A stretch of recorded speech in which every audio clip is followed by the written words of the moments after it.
Try it again. Morning. There we go. I want to know I'm talking to somebody. So, other than myself, which happens. So, this screen is lying, just so you know. We're not going to be in James. We're not going to be in James for... Who said that? It was that whole contingent down here. You guys are bad. We're doing a character study on Solomon. And the reason we're doing that is because I was intrigued when we're studying wisdom. And I wanted to know some of the characters that were known for wisdom in the Bible. And I think Solomon is... Well, before I go on, I just remembered a lot of things at me. Mike had to leave. His grandmother's had surgery, Michelle's mom. And she's not doing really well. So pray for Mike's grandmother. So that way you don't have to go to church mouse later and say, what? Why didn't he tell us? So Mike went up to the hospital to be moral support. I just don't know who's going to support Mike, but that's a whole different story. So pray for Mike's grandmother. So I decided that I was looking at different characters that were known for their wisdom. If you go to Acts chapter 7, there's a couple in there. In the New Testament's known for their wisdom. That's how they actually picked the deacons, which is kind of interesting, because how do you know someone has wisdom unless they've displayed it? And what framework is wisdom in? Now, wisdom does not equal your ability to make wise decisions in everything in life, and you carry all the ability to be proper thinking, because most of you will say, what is Solomon known for? And I say, number one is wisdom. Number two is wives. I don't know what else to do other than those two kind of thing. And we'll examine those. So we're looking really pretty much at the making of a wise king in 1 Kings 1 through 11. That's Solomon's whole life in 1 Kings. In 2 Chronicles, it also talks about, and we'll go to some of the parallel accounts there. But we're going to be mostly in 1 Kings chapter 1 through 11. We're going back for a few minutes this morning in chapter 1 because I really want to set up the scenario, what's going on in Solomon's life and how Solomon is making decisions prior to the time in chapter 3 when God in a dream comes to Solomon. And we'll have to spend some time there, probably not this morning. So my goal is to get through 11 chapters soon. And after that, we will be in James, I promise, okay? James may take less time than getting to James, okay? I find James a fascinating book, but James is the first book in the New Testament, and I believe James is saying something to open up the New Testament that is very much an Old Testament standard that needs to be understood today. And I don't want to show hands, but I will show my hand. How many of you need skill for life? Because life is what? Life is slammed at you, right? And if you knew life had this many things, you would have unlifed for a while, right? You would have found that desert island with a cup with a straw in it, and you would have done nothing because it's safer there. But most of you are living life. And we don't always know what's going on. And I think James is really practical because we're going to go through various trials. And sometimes many at a time. And so it's kind of interesting. However, I believe Solomon faced some of the biggest struggles anybody could have faced. First of all, when we see in chapter 1, so we're going to look at a summary, which is probably longer than I taught it last week. His dad's dying. He's 70, frailish, according to what 1 Kings chapter 1 says. He's so dying, he can't stay warm. So they hire a nurse, and we'll get into that in a minute. I'll go to it. They give him a young virgin who was very beautiful, was given to David. Her name was Abishag the Shunammite, to be the king's nurse and to serve him. Now, according also to 1 Kings chapter 1, it wasn't a sexual relationship. It was just for purposes of nursing him. Now, at this time, David's term is running out. He's no longer king. Solomon is co-regent with him, so probably a 6-month time before dad expires. I will tell you this, Solomon is 19, if that. I believe if it's maybe Josephus who said he's 15. I don't think he's that young. Solomon will rule 40 years. It's simple math. Solomon will rule 40 years and die at 60. 60, subtract 40, you get what? 20. And this is probably he's 19. That's how I get it. Okay? Because he's not officially king. And so he's given. Now, Abishag, the Shunammite, plays a predominant role in what's going to happen with Solomon. Okay? And that's important for us to see that and know that. Also, he has a brother. Solomon has a surviving brother that's older than he is. His name is Adonijah. He's the son of Haggith. Haggith is one of David's wives. Now, if you know anything about David, the top 4 sons, well, let's just do it this way. He says, this is what Adonijah says, I will be king. I will be king. You know what Satan said? I will be God. Both of them are wrong. And later, Adonijah will, in the end of chapter 2, will say, oh no, Solomon, I knew you were to be king. Then what were you doing? What were you doing? So we know pretty much what he's doing. He's parading himself as king. He got chariots and horsemen and 50 men to run before him. That looks kingly. What he didn't have was the people. Solomon, if anything, was the people's king. He cared about the people of Israel. David, his father, did not train him, Adonijah. Remember, Adonijah is the son of David as well as Solomon. But he didn't train him, or I'd say this, didn't discipline him in the ways of God. And he had no discipline. He was an undisciplined soul. He did what he wanted to do. That's why he said, I'll be king. Wait, Dad's not dead. What are you doing? Whose hand has Dad put on his hand on to be the next king? Who is he? Said, it's Solomon. It's not you. Which is fascinating. So here's some of the assets he had. He was very handsome. Now, I know that's not a key kicker for a political office. I hope not. You know? But it seems to be, in this time frame, how people look at people. Saul was considered a man's man. David, not so much, even though later David will be called a ruddy man. He will be called handsome. But he wasn't picked like that. He was picked by God because he's a man after God's own heart. Saul was very pleasing to the people. What they wanted. And sometimes what people want, they deserve. Just talking. Don't think about the elections. But sometimes they get what they deserve. He is David's 4th son. Now, this is key, and we need to understand that, because he's next in line to be king. Wait a second, he's 4th son. How's he next in line to be king? Well, Ammon, the number 1 son at this time, was killed by Absalom. That knocks out number 1 spot. Gone. Okay? And he killed Ammon because of his sister Tamar.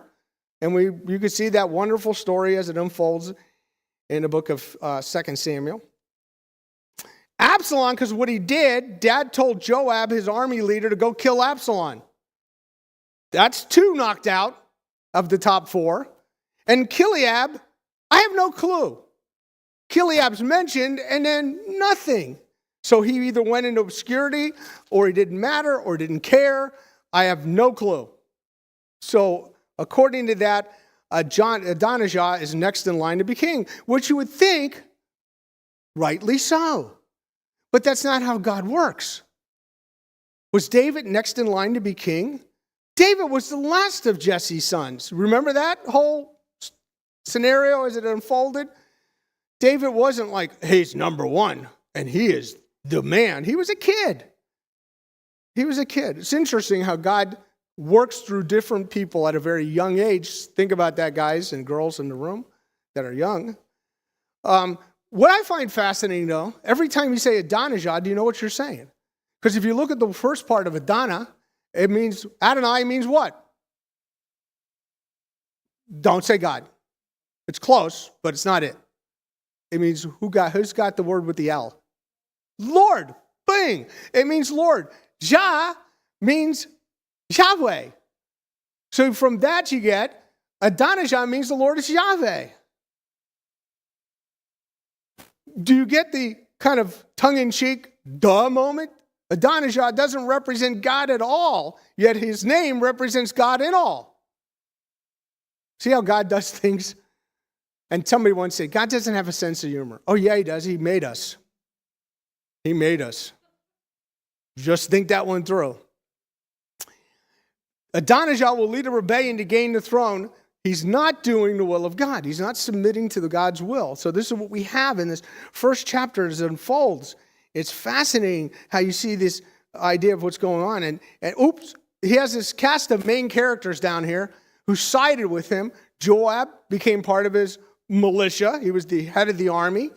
He has Abiathar, the high priest. So he took the army, he took the priestly tribe, and he took his brothers. Where's the rest of Solomon's brothers? They're hanging out with Adonijah. You would think that side weighs heavy. But Solomon had a bunch of things going. First of all, David had anointed him. God appointed him. And the people wanted him. And I think people outnumber what's left there. David had 16 sons. You do the math. Okay? That means at least 9 brothers went with Adonijah. Okay? So it's fascinating to see that. Nathan, the prophet, at that time there was a prophet. Now David will have a son named Nathan, and there's a prophet named Nathan. Kind of confusing, right? But the prophet named Nathan encourages Bathsheba to go to David and inform him of what's going on to secure the throne for her son. Like, Bathsheba, you got to go talk to him. Go find out what's going on. Now, David had many wives had David. Okay? We got to be honest. But Bathsheba was like the wife at this time because there was a closer relationship and she had Solomon. Which I think God, once again, his sense of humor is funny. Because if you go to the story about Bathsheba, you say, well, that's where David really messed up. God will never bless that. Well, the first son was taken because of what had happened, and his son died, and David had mourned over the son that died, and then later Solomon's born. Okay? So Bathsheba's going there. So here's what happens. And this is why I believe Nathan's going to Bathsheba. If Adonijah secures the throne, Bathsheba and Solomon will die. It's good to be king. You can put to death anybody you want. You have that right as king. And to get rid of any threat to your throne, who would you get rid of? Solomon. Because Adonijah would think that's ready for this? The wise thing to do. I don't want a threat. Then Nathan, after the time that Bathsheba goes into David, talks to David and says, David said, oh, I didn't know that. We need to make sure because I have appointed Solomon. Then Nathan goes in after Bathsheba leaves, so it's like a turnstile to David's bedroom. And Nathan goes in and enters to David after Bathsheba left, verifying what Bathsheba told him. So Nathan's the prophet who says, yes, this is going on. She didn't make up the story. This is exactly what's happening. So then David, of course, through this conversation, Nathan goes to David, and he says this in verse 24. He says, my lord, the king, have you said, Adonijah shall be king after me, and he shall sit on my throne? Now, it's interesting. He didn't say, hey, what did you say about Solomon? He's throwing a wrench in that. He goes, did you say anything about Adonijah? And I would love to have seen David's face on his deathbed, and Adonijah comes up. I don't think David thought much about this kid.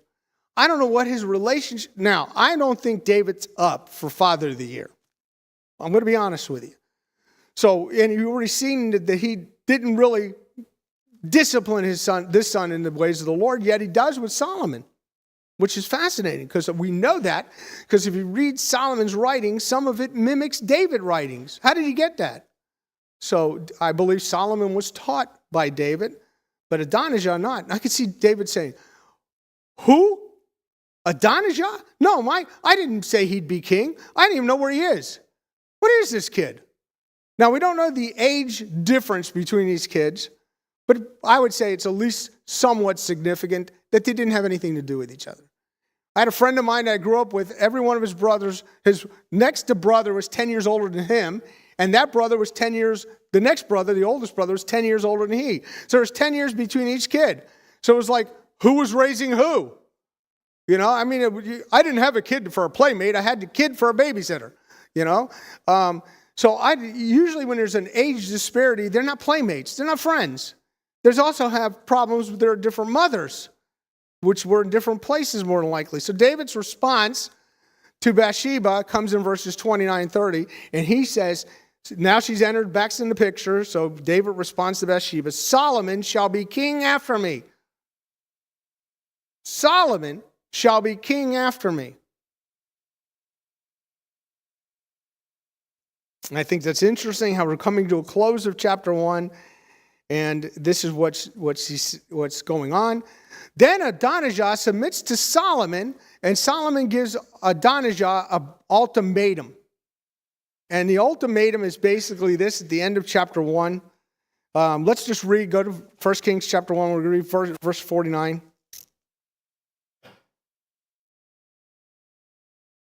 Well, actually, let's just pick up in verse 47. And moreover, the king's servants came to bless the Lord King David, saying, may your God make the name of Solomon better than your name, and his throne greater than your throne. And the king bowed himself on the bed. The king has also said thus, blessed be the Lord, the God of Israel, who has granted me one to sit on my throne today while my eyes see it. So David says, God has granted me a son to sit on my throne. And listen, this wasn't about just passing the baton of kingship, or we would say the king's ruler staff. It was about passing the Davidic covenant as God had promised to someone who would be a Davidic king. Are you with me? It's bigger than just who shall be king.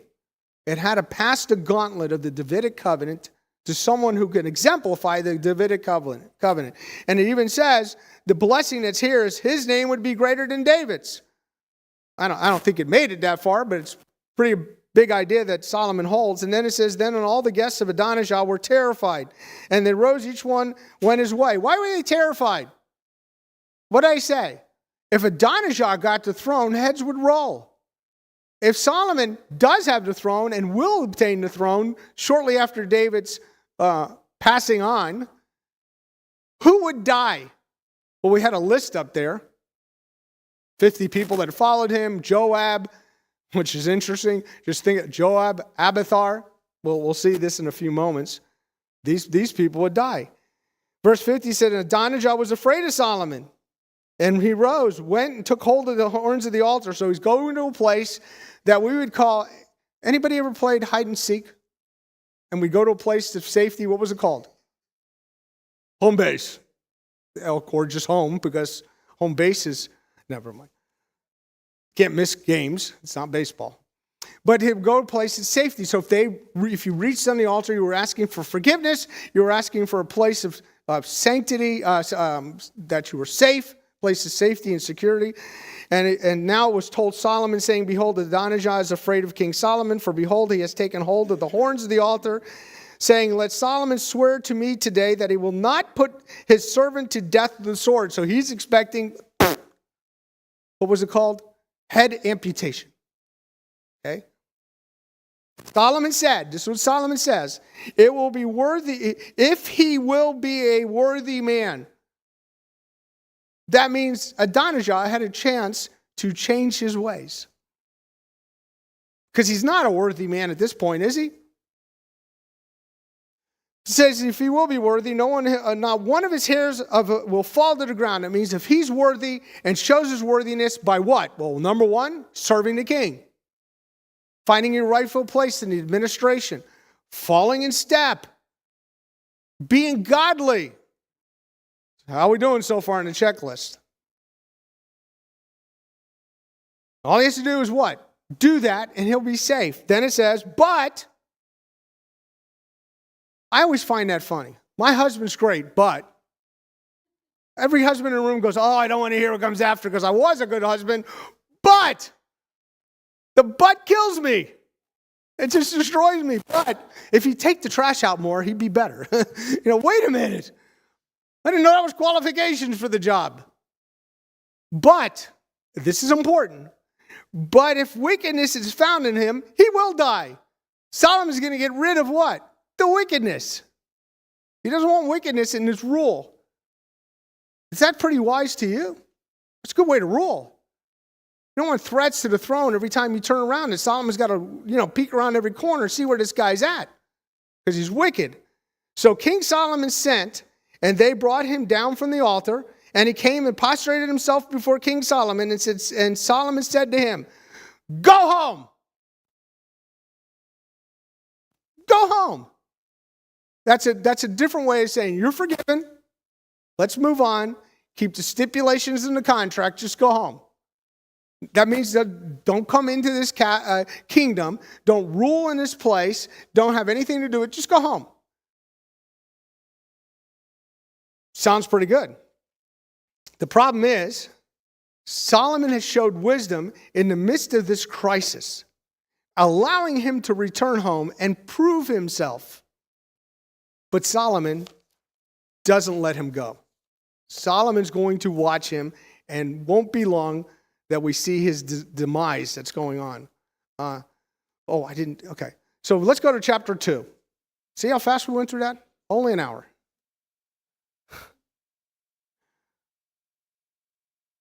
Now, I find chapter 2 simply interesting because as we look at Solomon's life in general, now David isn't dead yet. And Solomon's a kid. Well, by means of what we think of today. He's 19. There are some kings that rule when they're 6 months old, 6 years old. You're looking, how did they get rule? Well, obviously they were the king, but they weren't doing much kingly things.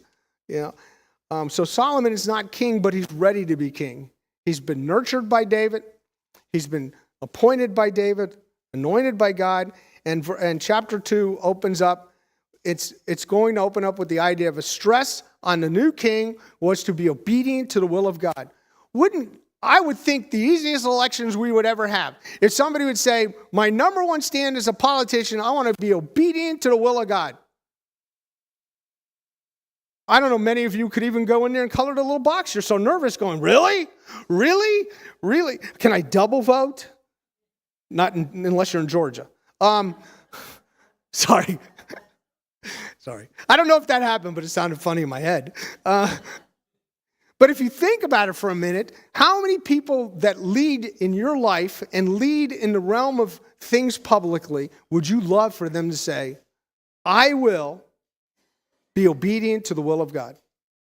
So Solomon starts off on a really good foot. Verse 1 says, as David's time drew near for dying, he charged Solomon, his son, saying, I'm going the way of all the earth. Be strong, therefore, and show yourself a man. That's interesting. Solomon is what?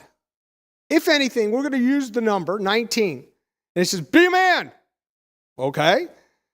Here's how he's going to be a man. And keep the charge of the Lord your God, to walk in his ways, to keep his statutes, his commandments, his ordinances, his testimonies, according to what is written in the law of Moses, that you may succeed in all that you do wherever you turn. You want success? There's the formula.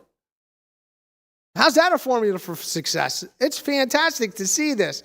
So what Solomon was going to do is going to adhere to what I believe is the cornerstone of the nation of Israel was the Torah, the 5 books of Moses, what we call the Mosaic Covenant. He was going to adhere to law.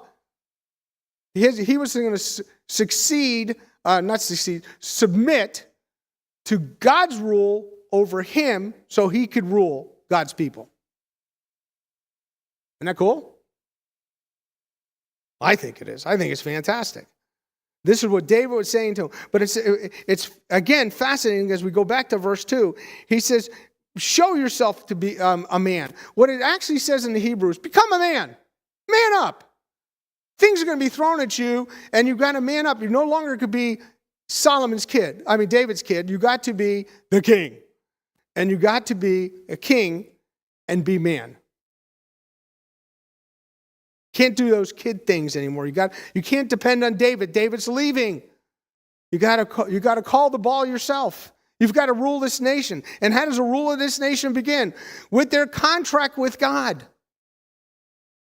Israel had a contract, a covenant, called the Mosaic Covenant, that God made with them. And it's funny that you should ask, and I thank you do.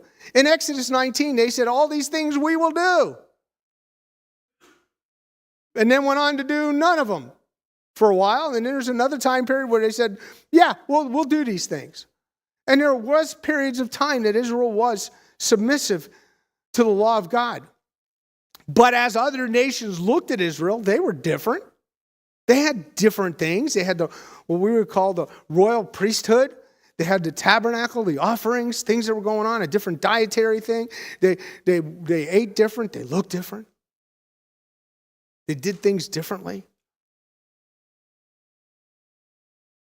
So Solomon looks at this in verses 1 through 3. What we have is a distinct understanding of this. The basic promise of the nation is the throne is to be perpetual based on obedience.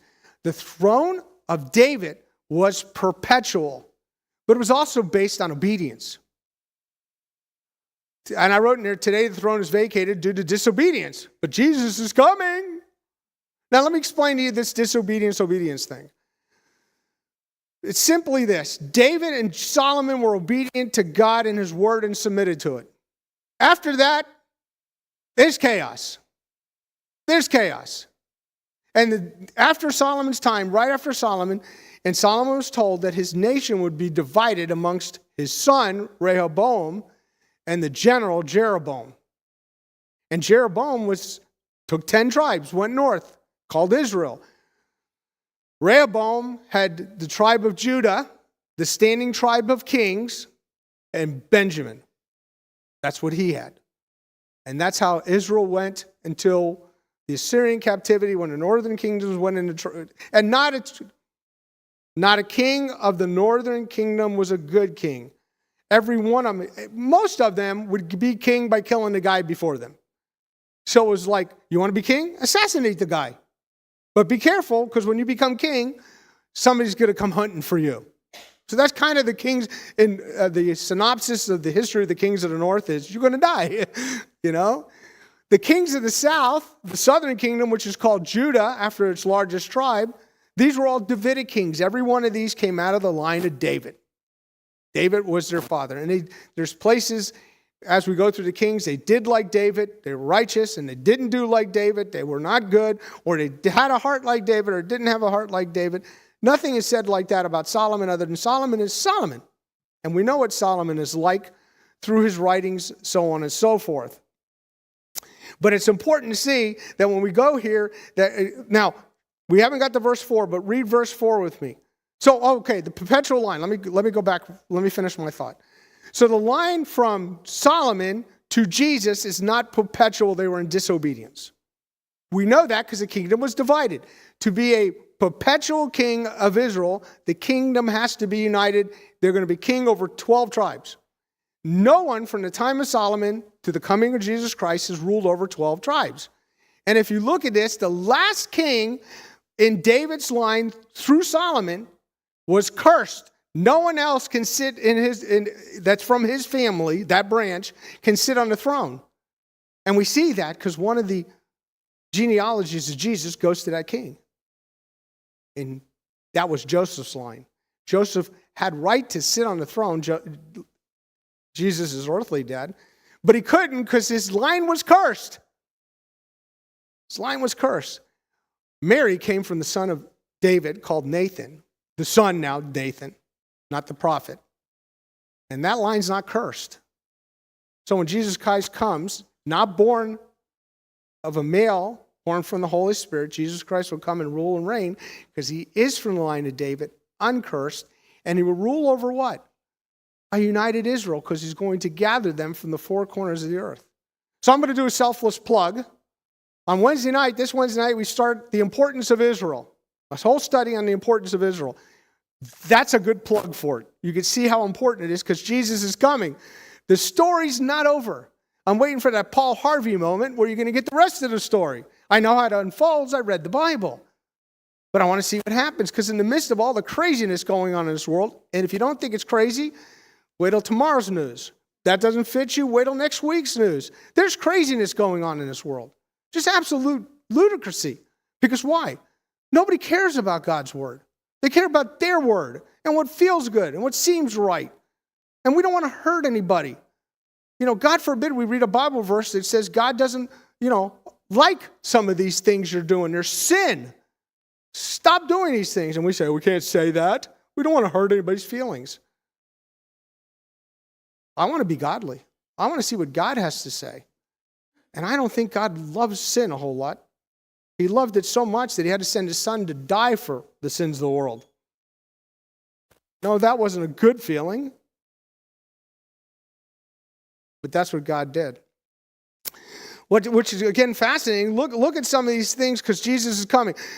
Here's what he said in Matthew chapter 5. He said, do you think I came to abolish the law and the prophets? No, I did not come to abolish, but to fulfill. What's the king got to do? He's got to nail the law and the prophets. Think Jesus broke the law in any place? He says, for which of these do you condemn me? Talking to the Pharisees, which law do you condemn me? What's for that we don't condemn you, we condemn you for blasphemy. That's a made-up charge. It's made up. They can't prove that one because Jesus didn't blaspheme anything. He did say he was God. He says, my Father and I are one. We're equal. That's blasphemy to them, but that's absolute truth. Right? How about this verse? Pilate said to him, what is truth? And when he had said this, he went out again to the Jews and said, I find no guilt in him. Jesus had no sin. He was not guilty of anything. He was innocent because he was the God-man. Even a pagan guy saw that Jesus was innocent. I don't put Pilate anywhere in my spiritual realm of giants. But God used his ability to look at Jesus and rule and reign and take a charge that was very applicable. I have nothing. 2 Corinthians 5:21 says, he made him who knew no sin, Jesus knew no sin, to become sin on our behalf, so that we might become the righteousness of God in him. So God placed our sin on Jesus on the cross. Not his sin. The only way he could pay for our sin is he had no sin. He took on our sin. Hey, ready for this? And paid for it in full so that he can give us his righteousness. What'd you do to earn that righteousness? You were a good person. You are a righteous person, therefore you are righteousness. No. He gave us something we couldn't get on our own. So when God looks at us, he sees Christ's righteousness. Isn't that beautiful? So when we talk about the next one on the throne, it's got to be Jesus. 1 Peter 2:22, again, Peter writing this, who committed no sin, nor was any deceit found in his mouth.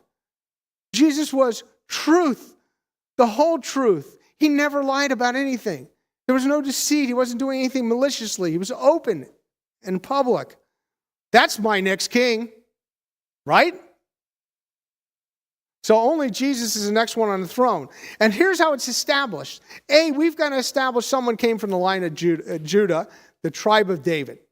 Can we do that? Well, biblically, we have Matthew chapter 1 and Luke chapter 3, which is, again fascinating. Let's go to Matthew, because you guys haven't been there in a few years. At least the beginning of the book. Let's just look at Matthew quickly, because Matthew is again, fascinating how it unfolds. But verse 1 is the key to this. Verse 1 says, Matthew 1:1, the book of the genealogy of Jesus Christ. Whose genealogy is this? We didn't go to some, what is it called? 1, 2, 3, you and me, whatever those genealogy places are. We didn't have to go there. We go right to the Bible. The Bible says this is Jesus' genealogy written on paper so that all could see. Jesus Christ is the son of David. You got that? Now, I'm just a freak for numbers. The next one says he was the son of Abraham. And the first thing I say is, why is it out of order? Just think about it. Who came first? Abraham. Wouldn't it be better to read son of Abraham, son of David? I said that makes more sense to me. But it's not biblical sense, because he's going to be king. Matthew is presenting the king. So the first thing up, he's a son of David. provable. Second of all, he's also Jewish. Abraham. That's important for us to see. Verse 3 says, and to Judah were born Pharez and Zerah by Tamar, and to Pharez was born Hezron, and to Hezron Ram. Now, the reason I say this is because this is about what's going on with Judah, the tribe of Judah. And mark in there in your Bibles, this is Genesis 38, if you want to know why there's anything to do with Genesis 38, it's because of this one verse. Later, those that know what's in Genesis 38 say, oh, those that don't know what is in Genesis 38, now you got to go read. But this one verse ties it together why it's so important. And verse 5 says, and to Solomon was born Boaz by Rahab, which is an interesting story behind that. And Boaz was and to Boaz was born Obed by Ruth. So we had two Gentile women in the mix there. And to Obed, Jesse. And to Jesse was born David. What does it say? What's the next two words? The king. David, the king. That's super important. And to David was born Solomon. And to Solomon, verse 7, was born Rehoboam, and Rehoboam, Abijah, and Abijah, Asa, so on and so forth. But what we basically have is Jesus has the pedigree to be king. He's got the proof to be king. I don't know what tribe I'm from, and I can guess it's one of the, not Judah, but the other 11. Lesser of those evils, I have no idea. I'm going to probably rule out Levi too, because I don't like those genes anyway, so I want my own genes. Sorry, that was bad. Okay, but here's what we can see so far from the first 4 verses in chapter 2 of Kings. Here's what we have thus far. We can see that David is instilling in Solomon to be king and to be skillful being king, you got to be obedient to the law. You got to submit to God. Isn't that a smart thing to do? Wow. That's the wise thing to do. Wouldn't you think? So getting back to this idea, in Luke 1:32, this is what is said to Mary. He will be great, and we're talking about Jesus. He will be great, and he will be called the Son of the Most High, and the Lord God will give him the throne of his father David. You know what throne Jesus is going to sit on? David's throne. He's going to rule and reign on David's throne. I mean, he has the right for all the pedigree that's given him. Which is, again, it's interesting because go to verse 6. We're in 2 Kings 2:6. Now, this is before chapter 3. Chapter 3 is when Solomon has his dream with God, and God asks him, what do you want? Or ask what I should give you. It would be better. We'll just read 5 to pick up the context within this, but we're going to go all the way to verse 9. Now you also know that Joab, the son of Zeruiah, did to me what he did to the 2 commanders of the armies of Israel, to Abner, and the son of Ner, and to Amasa, the son of Jether, whom he killed. So now he's saying, okay, I'm going to document something for you. You're going to take over as king. But Joab, the leader of the army, is evil. He's already killed 2 people. He also shed the blood of war in peace, and put the blood of war on his belt about his waist, and his sandals on his feet. Now, he didn't walk around and paint himself in blood and look like that guy, what was it, Braveheart or something. What he's saying is he identified with all the blood that he killed when he had no right to do it. He was a murderer, and he wore it and probably told people. Maybe that's why Adonijah said, it's really good to have him as my leader, because he can go take care of Solomon and not feel anything bad about killing Solomon. That's just supposition. Verse 6 says, so act according to your wisdom. What? Wait, Solomon hasn't got any wisdom. We don't see that to chapter 3. What's he saying? This is interesting. So hang with me, okay? So act according to your wisdom and do not let his gray hair go down to Sheol in peace. Wait a second. To be wise, you've got to kill him. What did that come into the picture of wisdom? Oh, where am I? 1 Kings chapter 2, verse 6. Verse 6. Now that everybody knows.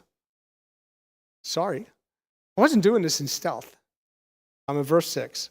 So he says, Act according to your wisdom. Do not let his gray hair, so he's old. Look around the room, you can tell who's the gray hairs. Unless you're wearing a hat. So he's old. But I don't want him getting in older. I want him to die. So act according to your wisdom. But then here, still, the caption is still act according to your wisdom. Verse 7. And show kindness to the sons of Barzillai, the Gileadite, and let them be among those who eat at your table. For they assisted me when I fled from Absalom, your brother. So David made an alliance with these people who helped David get through the time when Absalom was hunting him. Isn't that really? What a great family. Absalom's hunting dad. So this guy Barzillai became a friend and a person that helped David. You make friends with him because he's going to be good to protect you. You need an inside guy. Verse 8. And behold, there is with you Shimei, the son of Gera, the Benjamite of Baharim. Now it was he who cursed me with a violent curse on the day I went to Menaheim. But when he came down to me at the Jordan, I swore to him by the Lord, saying, I will not put you to death with the sword. I won't. Solomon will. Now, which is interesting, because when we did the breakdown of who's on whose team, Shimei seemed to be on Solomon's team. But Solomon's going to take him out too. Oh, I should have put that up there. Oh, that should have put that up there. And now I should put that up there, but we're all right. So that's where verse 9 says, now therefore do not let him go unpunished, for you are a wise man. Wait a minute. Twice David has called his son wise.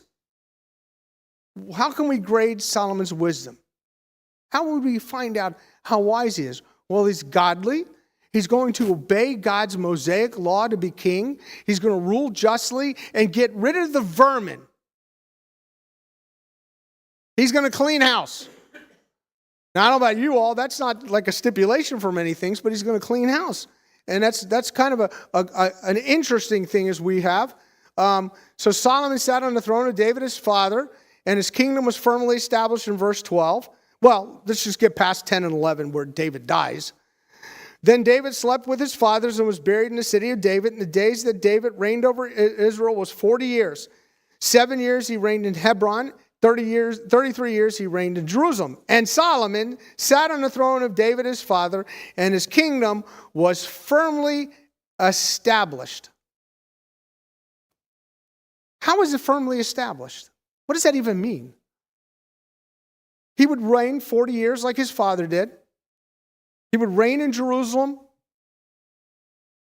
But this means it was firmly established and rooted in the Davidic covenant. He was the Davidic king. He was passed the throne down from David and David to Solomon and never to another human king until Jesus returns. So when we're looking for that perpetual priesthood, we've got to wait till Jesus returns.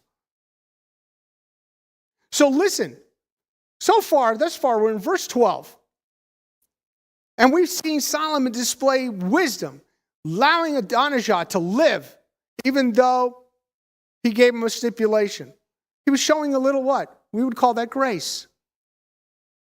He's followed in his father's footsteps. He's going to adhere to the Mosaic covenant.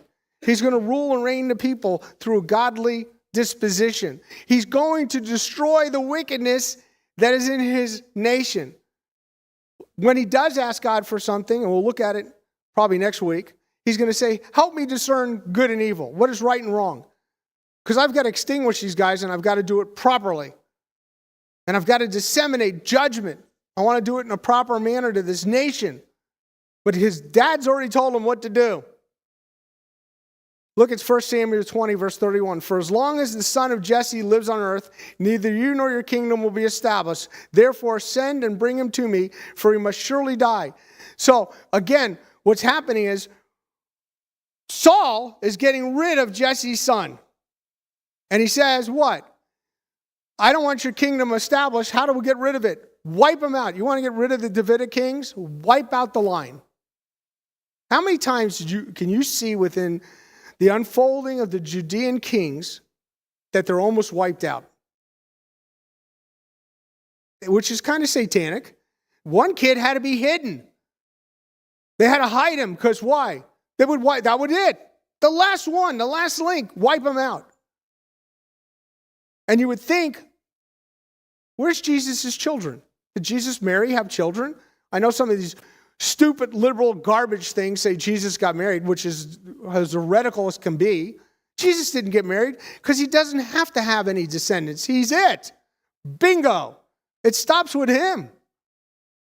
It doesn't say, and Jesus begot so-and-so, and so-and-so begot so-and-so, because Jesus stopped.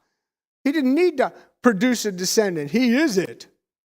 He is the seed that was promised. Look at 2 Samuel 7:16, talking about the Davidic covenant. Your house and your kingdom shall endure before me forever, for your throne shall be established forever. How's David's throne established?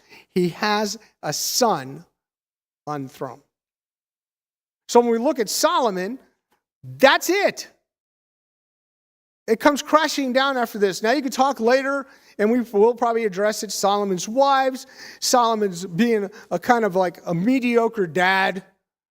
And we don't even know how many kids Solomon had. It keeps saying 1,000 wives between concubines and wives, 1,000. But we don't have, where's the list of kids? We really have one. One, Rehoboam. Wait, like he didn't have a slew of kids to pick from? David had 16, and he didn't have close to Solomon's numbers. Why wouldn't we say, Solomon, could you pick further down the line? And I believe that's the only child he had. We'll talk about that too. How about the most misquoted verse I can ever think of? 1 Chronicles 7:14 says, but I will settle him in my house and in my kingdom forever, and his throne shall be established forever. Let your name be established and magnified forever, saying, the Lord of hosts is the God of Israel, and even a God of Israel, and the house of David, your servant, is established before you. This is what's going on, establishing God's rulership. Remember, and we have to keep this in mind, God would rule through what we call a mediator. David was as God ruling over Israel. He wasn't God, he was as God. So he had to make his decisions using God's rule book, his manual. Solomon was as God ruling from that throne as a mediator. But I read Timothy, and Timothy says there's no mediator between God and man except Christ Jesus. So when Jesus comes, he's not a mediator, he's God ruling on David's throne. Isn't that fantastic? I wish I could make this up. It fits so wonderfully. So we're getting a picture of what the Davidic king would be like in the midst of that. So we have a sequence of events in 1 Kings chapter 1 and 2. We have Solomon's rise to power and is established. And when we get to verses 45 and 46, go to 1 Kings chapter 2, 45 and 46.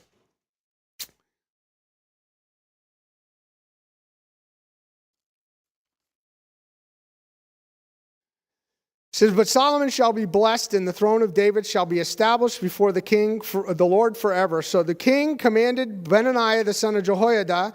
He went out and fell upon him so that he died. Thus the kingdom was established at the hands of Solomon. So what happens is he's starting to knock off people. He knocks off people. So listen, this is what happens. Ready this? This is so cool. Adonijah dies. Why? Why does he die?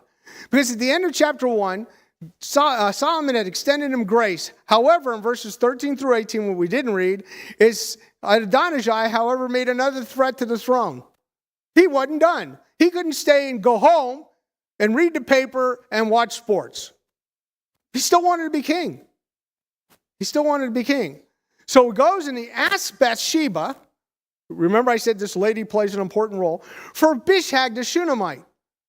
Now, I don't know how old she was, but I'm going to say she's about 15, maybe 13, somewhere in there. Because she was what? Very beautiful and a virgin.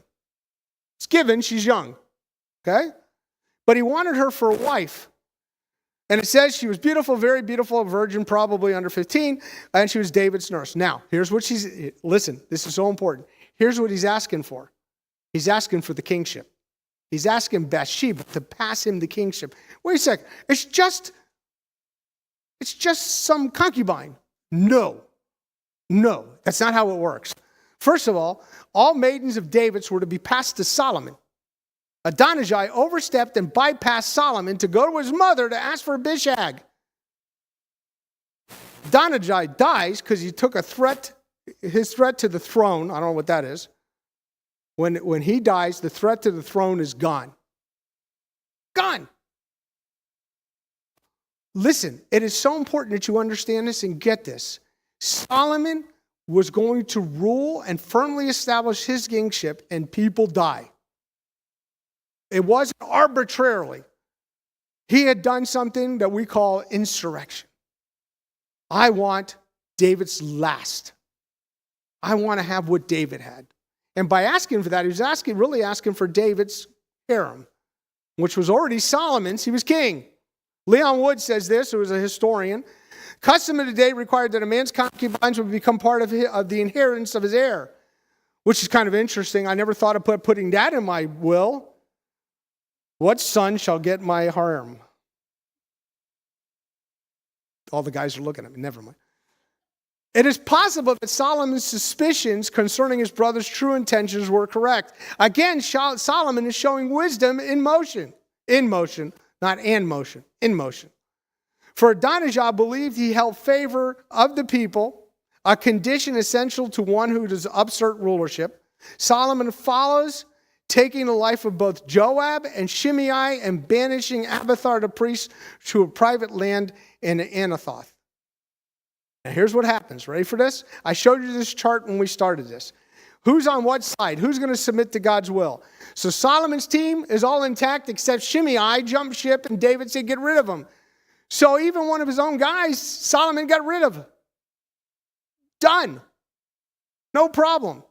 Then if you look on the other side, team Adonijah is gone. Where's the team at? They're disbanded. What's the competition like? We win. It's over. And how did it happen? Joab was put to death by Benaniah. Shimei, same thing. So Benaniah was there. And then the priest was banished.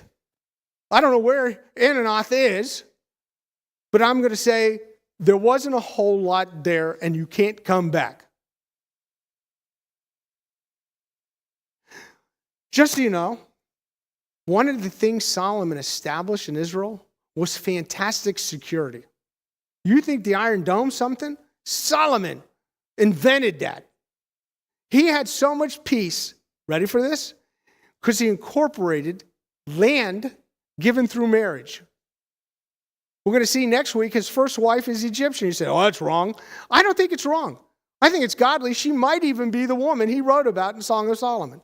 Maybe. It's a possibility, that's all. Don't walk out and say, Eric said that. No, it's just a possibility. But when he got her as his wife, which is a rarity that Pharaoh would give away any daughter to anybody in foreign lands, especially Israel. Did you see that happening today? He was also given a plot of land, a city. Now, I know what my wife, the dowry she came with, she's not in here to protect herself. Her father didn't even have 2 goats to rub together. Or for me to flip a coin, like I said in the first one, say, which one do you want? Nothing. Wouldn't you have liked, I want to pick on Fletcher, but I'm not going to do it, to get a city for her? What do you own? I own New York. That's the kind of thing Solomon got when he got the Egyptian princess. He got a city that was set up in a specific place to guard Israel. So he set up fortresses, set up high places, set up places that were specific so that nobody could come in. Solomon reigned for 40 years, and he could say this, no wars. We were at peace. We didn't have to pray for the peace of Jerusalem. It was here. Solomon reigned in absolute peace. And he did it through a lot of political alliances because he was kind of smart. And he was wise. And we see how that's been established. And the reason, in closing, the reason I want this trek is because I wanted to show you that Solomon gets something he already had. Remember 2 weeks ago I said to you, the Oz didn't give anything to the tin man he didn't already have. Solomon was given something. Now, was it amped to a higher degree? Possibly. But here's what when he asks for something, and we'll look at it next week, God gives him more than he ever could have asked for. But he didn't ask for the more. And if there was a problem with Solomon, don't you think Jesus would have said something? He said, Solomon, in all his opulence, all that he had, isn't as beautiful as a flower that I made. It's kind of interesting. He never condemns anything that Solomon did. And we want to walk around condemning everything. Instead of looking at what Solomon did and say, did he firmly establish the kingship in Israel? That's really what we have to look at. So let's close in prayer before I get into chapter 3. So next week we'll be in chapter 3. I am not doing one chapter a week. It seems like that. But we're going to park a little bit on chapter 3 next week, I'll be honest, because we got to talk about what Solomon asked for and what God gave him. Because I don't believe that, I heard somewhere once that it was like God gave Solomon wishes, like a genie kind of thing, and said, Solomon, whatever you wish for, you can have. I don't think that's what God's saying. God would not be that general. Because Solomon would have said, do I have like a week to think on this? There's some time. I mean, really, most of us, if we were asked a question, what could God give us? We wouldn't look at a need. We'd focus on a want. You know what I'm saying? Well, I really could use that Bentley. Really could. I know it would. It's not necessary, but you want to give me something? How long would that last? I could see myself getting an answer from God like that, and tomorrow he takes me home. Like, dang, I didn't even get to put 2 miles on that thing. Why'd I need that? So what Solomon looks for, what Solomon needs, is not for himself. What he wants is to be a proper, godly king over the nation of Israel. So we're going to get some political lessons out of this too next week. Father, we thank you for this time as we've again looked richly and deeply into 1 Kings and getting an understanding of what this king was like. What was Solomon in his youngness, his inability, he said, to go in and out. He was young. What he understood, what he grasped was amazing, that he was such a godly man at such a young age. Father, we thank you for this example in Scripture, that we can know exactly, again, how to ask for things, how to look at things, how to, again, to gauge our spiritual life. In Jesus' name, amen.